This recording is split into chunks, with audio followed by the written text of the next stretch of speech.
All right, I'm back with part 2 of attending the Zig Ziglar event and everything that I got from it. Back to you guys. So in the first video, if you guys didn't watch, I talked about kind of the energy and the environment there at the Zig Ziglar event. And right now Zig is passed, so his son Tom is the one that's running everything. But there's a lot of great household names that are people who've been with the company for years. But anyways, they had a bunch of different guest speakers come on. One of my favorite being Donald Miller. But then there was also Coach Nathaniel Hearn from Friday Night Lights, where that program took place. Being around all of these entrepreneurs, just being around people who had intentions of wanting to grow their business, of wanting to be around like-minded people, you know, people who wanted to make new connections. And that's what this video leads into, is the importance of networking. I want to tell a quick story about my first networking event. I was super nervous. Didn't even really know if I wanted to go. I had to talk myself into it. But it was just one of these small, you know, networking events that was maybe 20 people for entrepreneurs at the time.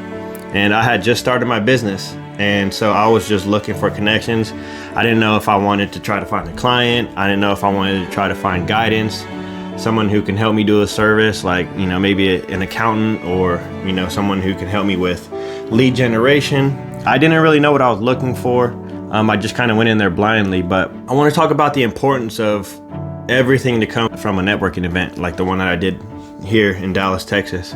One, it's just, you make so many great connections, you know, and it's people that you probably could never anticipate, people with just so much knowledge, you know, and a willingness to want to help and build you up.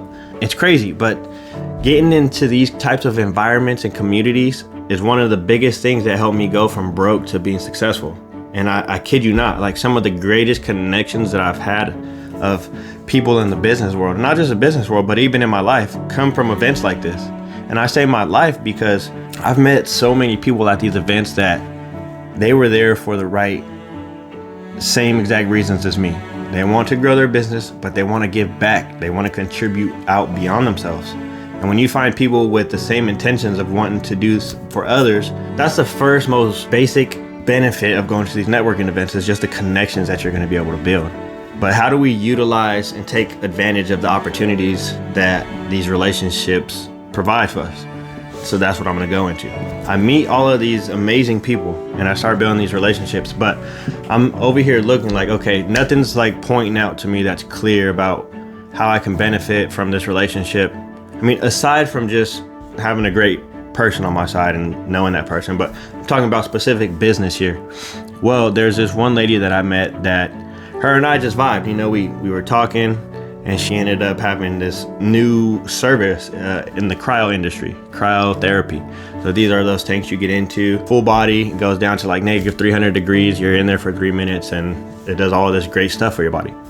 Well, she does that, but in a different way. She actually has a handheld machine that does the same exact type of service, but she's able to do it targeted on body parts. So like elbows, shoulders, you know. It even has different attachments to do skin tightening for faces called Frotox. Anyways, long story short, I'm speaking to this woman and I end up getting into business with her.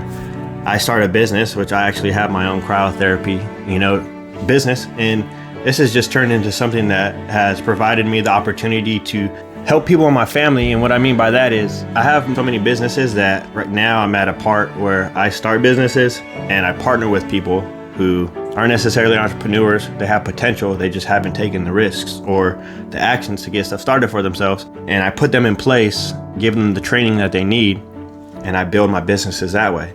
And so when I have these types of business models that I come across like this, that there's not a lot of competition out there, it could be used for injuries, high school students, college athletes, you know, just people from car wrecks or just falling and injuring themselves. Like, this rehabilitation process is always going to be around, and it does so much more than just injury. It helps with so many different things like skin cell repair, blood flow repair, you know, like all of this crazy stuff. Anyways, back to the story.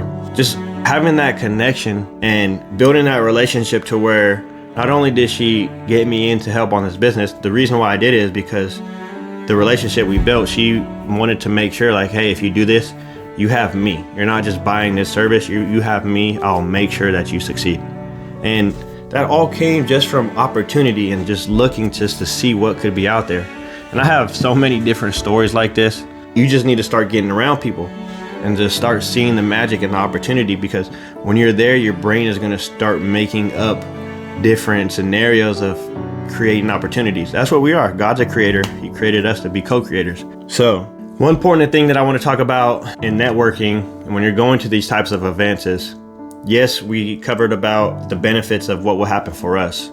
But if you want to take that to the next level, you want to be somebody, you want to make those connections, get prepared for going there and being able to answer the question, well, what can you do for them? Or what can you do for me? You know, because people are going to ask you that. And that's really what people want to know at the end of the day. And that's going to be you just being prepared, your elevator pitch or your USP, your unique selling proposition. That's just a way that you can basically say what you do for people. I say, if you're a baker, say, I use these natural imported ingredients that don't have all the GMOs that other, baked goods have.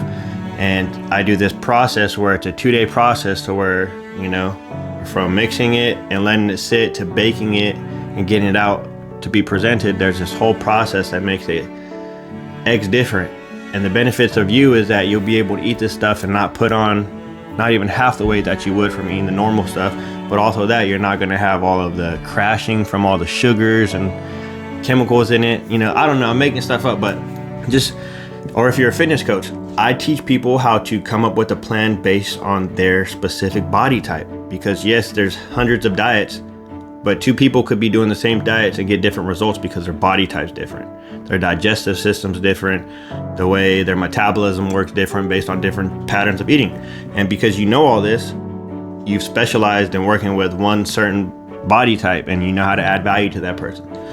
So all I'm saying is get yourself ready for that elevator pitch, that 1 to 2 sentences to where you just can solve a problem for somebody. And when you can do this and you can do both things, you can create opportunities for yourself, but also solve problems and create opportunities for other people by working with you. You're going to be unstoppable. And after doing this so much and getting better and better and building more and more confidence, you're going to just become that person that you see right here in your forefront of your mind of who you can be. Because I know we all have glimpses of great potential, and that's because those are visions of the future from God. So if you're having these visions, set this plan. Be disciplined to continue to make sure you're getting into at least 3 networking groups a month, if possible. Like, pick a number, stay committed to it, and let's see what you can do. If you'd like to have help with any of this, building your business, just your life and business strategies in general, reach out. I got a 60-minute complimentary session for you to where I promise if you don't leave with value, I'll pay you. So go ahead, feel free to click the link down low in the description, and we'll see you in the next video. Peace. Us too, we apply this stuff to ourselves every day, and we're not perfect, but we strive. I want to say that to the folks that are listening too. Rudy is the epitome of that. At 30 years old, this dude, he just has such a fire for life, a passion. And you're not one of those ones that sit on the sidelines.